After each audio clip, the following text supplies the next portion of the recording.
מה זה fuck you money או fuck you position כפי שהוצג בצנה הבאה מהסרט המהמר?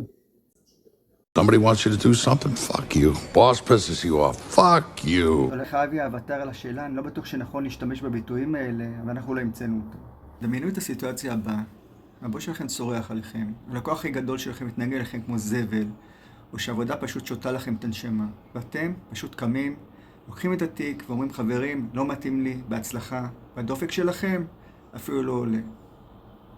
למצב הפסיכי הזה קוראים בעולם הפיננסי fuck you position או fuck you money, וזה לא אומר שיש לכם יאכטה במונקו או מטוס פרטי, זה אומר דבר אחד, הרבה יותר עוצמתי.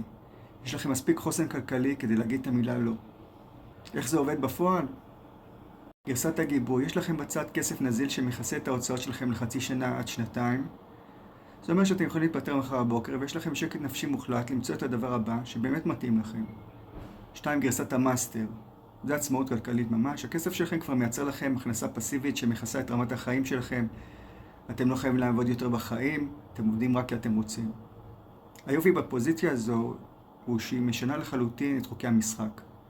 כשאתם מגיעים לרעיון עבודה או למשא ומתן ולא מריחים מכם ייאוש, הביטחון שלכם בשמיים.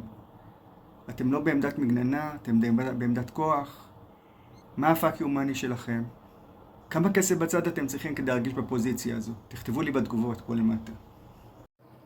מחר אני ארחיב לכם על המשוואה לחופש כלכלי. איך בדיוק עושים את התחשיב?